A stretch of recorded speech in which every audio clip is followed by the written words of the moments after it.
Yo lads, how's it going? And welcome back to the brand new UCL event. And of course, to go with the new event, we have a brand new event guide. So if the video does help you out, make sure you leave a like, subscribe if you are new. Still over half of the people that are watching these guides aren't subscribed to the channel. It does greatly help me out a lot. In the coming future, I have 2 more videos planned. That is like the best meta players in each position. And I think that I'm going to have to release a rant based on the state of the game because frankly, this event is fucking awful. But we move on anyway into the UCL event guide for this time around. So the way the event works is you play through your daily skill games to get some UCL tokens, and then you also complete some daily quests to get yourself some UCL tokens. Completing all your daily quests gets you through the star pass again, another 100 tier star pass over the course of 49 days. So the grind that you had for team of the year should be a bit easier for this event. You don't have to grind to get to the 100 tiers. Just complete your dailies and weeklies should get you enough points to max out the star pass. Something new in this event is the UCL tournament. Also,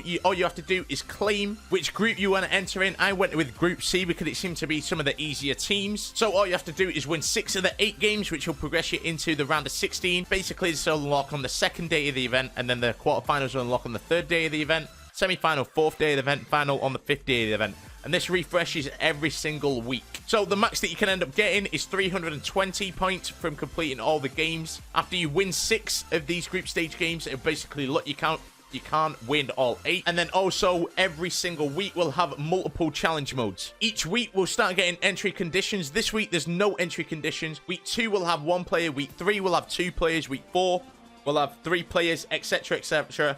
All the way to the final week where you'll need 6 players. 6 UCL players, that is. UCL challenge mode will be open on Fridays, Saturdays, Sundays, and Wednesdays. All will be 24-hour lengths. However, on Saturday, you'll have to do head-to-head matches to get the 90 UCL tokens that are on offer. So, what is now free to play? So, as I said, you start out with, you get 45 tokens from completing the 4 daily games and skill games. These refresh every 12 hours, so you've got to be playing twice a day.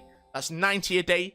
49-day event is 4,410 points from skill games. The daily quests gives you a total of 60 every single day. 25 goals, 2 div rival wins, and 1 skill game from daily training. Whether these skill games will change throughout the event, I'm not too sure. So that's 60 a day. Another 49-day event is another 2,900 from daily quests. You do also get some extra from the daily logins. So if we look at this over the course of 49-day event, means we're going to get 7 sets of daily logins over the course of the UCL event. 120 points are available in here, times by 7, 840. The tournament section, as I mentioned earlier in the guide, the max you can get each week is 320. You also get 15 points for entering in just for free. The 335 times 7 is 2,345 from the tournament section. Now for challenge mode, I've split up the calculations here. As I said earlier in the guide again, you get 3 days that are AI games out of the week, and then 1 day is head-to-head. If you complete all the AI games, you get 1,890 from the challenge mode, and if you win all your head-to-head games, you get an extra 630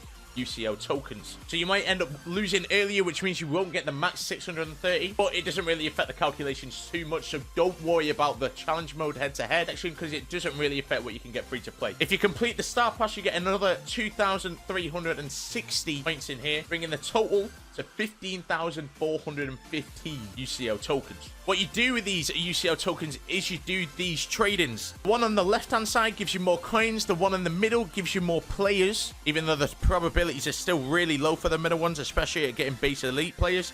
You're still less than 1%, so I don't recommend doing that one. But if you want some skill boost, which is the one that I recommend, you do the one on the right. And then these are all the UCL milestones. I said you get 15,400 max free to play, which is enough to get the 500 skill boost.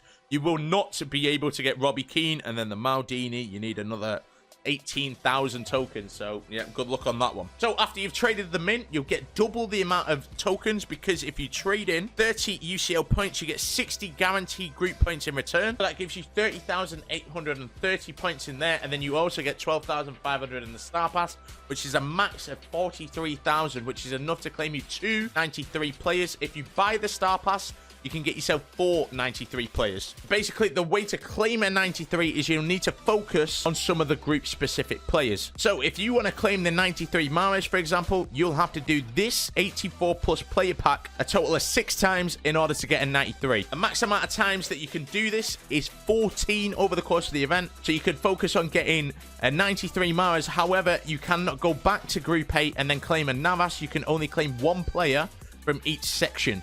So if you claim a Mahrez, you'd have to go to a different group and try someone else.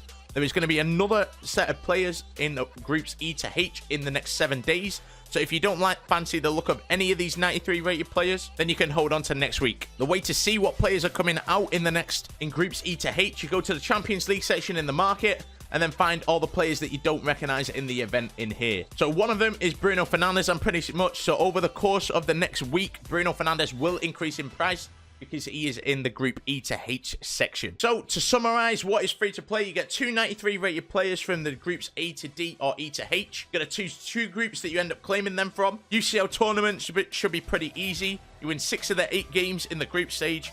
Then you go to the round of 16, try to win the 2 games against Benfica. That may reset to different players in the future. And then go across to the finals. Every week you'll get an 84 plus player. In total, you should get 21 players, which will be enough for you to do these exchanges. I recommend you do these every week, especially the skill boost. You get an extra 100 points in here, and you can do it 3 times a week, which is 300 more skill boosts, which I think is pretty handy. But overall, the event is a bit of an L. I'd stay away from this exchange. I think this is really overpriced. 11 84 pluses to get an 89 plus, I think is a bit ridiculous. I'm not going to lie. There is also some offers for some UCL tokens. So getting a Stoichkov is in here. Again, the percentage is less than 1%, so good luck with that one, but it is fairly cheap if you compare it to the Team of the Year packs, because that used to be 600 points and it's now 380. So that pretty much sums up the UCL event guide. If the video did help you out, make sure you leave a like, subscribe if you are new, and all that good stuff. Thank you for watching today's video. There should be some filler events in the near future, so hopefully they're a bit more engaging than this one is. I'm not gonna lie, I'm not a fan of this one, and a lot of my stream chat were the same. But thank you for watching. I'll catch you in the next event guide or next YouTube video. Until then, stay safe, stay epic, and peace. Adios.